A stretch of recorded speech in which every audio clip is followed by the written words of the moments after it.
अगली खबर आपको बता रहे हैं लखनऊ से, जहां घोसी विधानसभा उपचुनाव की तैयारियां पूरी हो चुकी हैं। उपचुनाव को लेकर निर्वाचन आयोग की तैयारियां पूरी हो गई हैं। घोसी उपचुनाव के लिए कल मतदान होगा। सुबह 7 बजे से शाम 6 बजे तक मतदान होगा। 239 मतदान केंद्र बनाए गए हैं। 4,30,394 वोटर वोट डालेंगे।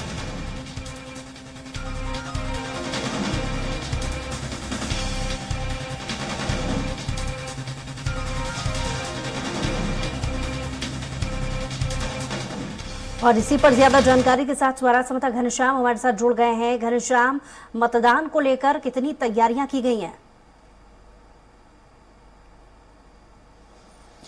देखिए बुसरा, मतदान कल सुबह 7 बजे से लेकर के शाम के 6 बजे तक होगा, जिसको लेकर के पूरी व्यवस्था चाक चौबंद सिक्योरिटी फोर्सेज या फिर बूथ स्तर पे जो भी तैयारियां होती है उसको पूरा कर लिया गया है। अगर बात करें वहां पे वहां के आंकड़ों की, तो 3 उड़न दस्ता और 3 वीडियो निगरानी की टीम लगाई गई है। 4,30,394 मतदाता हैं जो अपने मताधिकार का प्रयोग करेंगे। 239 मतदान केंद्र बनाए गए हैं इस उपचुनाव के लिए। 455 मतदेय स्थल भी बनाए गए हैं।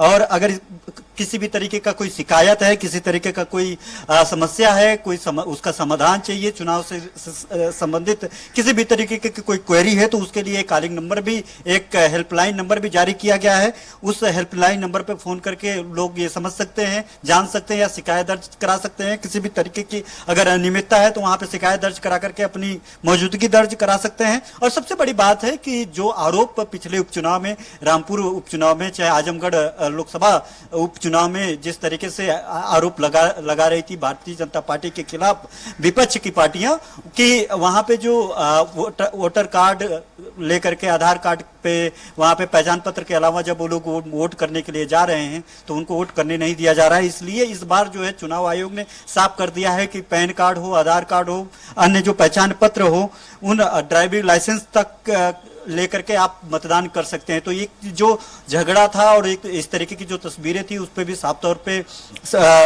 प्रशासनिक तौर पे उस पर आदेशित कर दिया गया है। जिला निर्वाचन अधिकारी को, यानी जो डीएम होता है, उसको पहले से आदेश कर दिया गया है कि जितने भी बूथ और मतदेय स्थल होंगे उन बूथों पे जो है अगर वो पहचान पत्र, डीएल और आधार कार्ड ये सब लेकर के अगर आते हैं तो उनको वोट देने दिया जाए। लेकिन अब आते हैं बात समीकरण का करते हैं। तो समीकरण की बात अगर जब करेंगे तो भारतीय जनता पार्टी प्रत्याशी के लिए बेहद मुश्किल बनता हुआ दिखाई दे रहा है।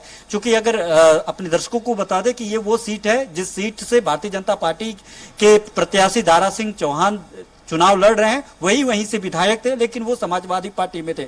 चुनाव के ऐन वक्त पहले मंत्री पद से इस्तीफा देकर के वो समाजवादी पार्टी से दारा सिंह चौहान घोसी से चुनाव लड़ करके जीते थे, और यानी सपा के विधायक बने थे। 15 महीने बाद जो है वो फिर से अमित शाह, गृह मंत्री अमित शाह से मिलते हैं और उस अपने विधायक पद से वो इस्तीफा दे करके फिर से भारतीय जनता पार्टी, समाजवादी पार्टी छोड़ करके भारतीय जनता पार्टी की सदस्यता लेते हैं। उपचुनाव होता है, उपचुनाव में भारतीय जनता पार्टी के प्रत्याशी बनाए जाते हैं। अब भारतीय जनता पार्टी के इस प्रत्याशी के खिलाफ जो है सुधाकर सिंह समाजवादी पार्टी की तरफ से चुनाव लड़ रहे हैं। अगर राजनीतिक आंकड़ों और वहां के अगर वहां के बुगाहट की बात करें बुसरा, तो बहुत बड़ी चुनौती होगी इस बार दारा सिंह चौहान को लेकर के। दल बदल को लेकर के उनके खिलाफ आरोप लगाए जा रहे हैं। वहां के जो वोटर हैं, बहुत सारे तमाम उनके बयान सामने आ रहे हैं। उनका कहना है कि हम भारतीय जनता पार्टी को तो वोट कर सकते हैं, लेकिन दारा सिंह चौहान जैसे नेता को हम वोट नहीं करना चाहते हैं। कई मामलों में सुधाकर सिंह का भी विरोध हो रहा है, लेकिन सुधाकर सिंह का इसका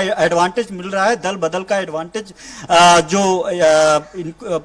जो इनका निगेटिव पार्ट जा रहा है दारा सिंह चौहान का, उसका एडवांटेज जो है सुधाकर सिंह समाजवादी पार्टी से लेने की कोशिश कर रहे हैं। तो इस बार जो है ये उपचुनाव नाक की सवाल बना हुआ है, और इनके नाक का सवाल बना हुआ है, चाहे वो भारतीय जनता पार्टी हो। भारतीय जनता पार्टी को अपनी खोई हुई जमीन वापस पाने की है, वही समाजवादी पार्टी अपनी जो है जीत बरकरार रखने की कोशिश करेगी। प्रत्याशी बदला है, और ऐसे में उनके सामने ये भी चुनौती है कि अगर वो फिर से दारा सिंह चौहान को हराते हैं तो ऐसे में लोकसभा चुनाव के पहले और जिस तरीके से एक एक्सपेरिमेंट किया गया है भारतीय जनता पार्टी के द्वारा, ऐसे में वो एक बड़ा मैसेज देने में, मैसेज कन्वे करने में सफल रहेगी।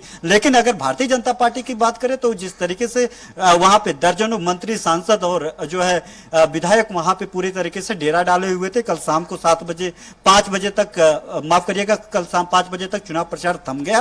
तब तक वो पूरी तरीके से अपने जो आजमाइश की रोड शो किया। रोड शो के पहले परसों मुख्यमंत्री योगी आदित्यनाथ खुद वहां पे पहुंचे थे और कई तरीके की सेंटिमेंटल जो है वो स्पीच दे रहे थे। उन्होंने साफ तौर पे कहा था कि सुबह का भूला अगर शाम को घर आ जाए तो उसे भूला को भूला नहीं कहते। उस बात का वो जिक्र कर रहे थे जिस बात को लेकर के दारा सिंह चौहान का वहां पे विरोध हो रहा है। दारा सिंह चौहान का विरोध इस बात को हो रहा है कि आप कुछ दिन पहले भारतीय जनता पार्टी में मंत्री थे, आपको लगा कि समाजवादी पार्टी की सरकार आ रही है, ऐसे में आरोप लगाते हुए और पिछड़ों और अनुसूचित जाति को, पिछड़े दलितों की को घुटन टाइप का आरोप लगा करके आप समाजवादी पार्टी में जाते हैं। और जब लगता है कि समाजवादी पार्टी की सरकार नहीं बनती है, भारतीय जनता पार्टी की सरकार है, तब फिर समाजवादी पार्टी को छोड़ करके भारतीय जनता पार्टी में चले आते हैं। तो इस तरीके का आरोप और वहां पे राजनीतिक चर्चा का विषय बना हुआ है। तो ऐसे में ये भी सामना करना पड़ रहा है दारा सिंह चौहान को। चलिए घनश्याम, पहला जब वो प्रेस कॉन्फ्रेंस तमाम जानकारी के लिए बहरहाल आप नजर बनाए रखिएगा। कल होने वाले मतदान को लेकर आपसे अपडेट्स लेंगे।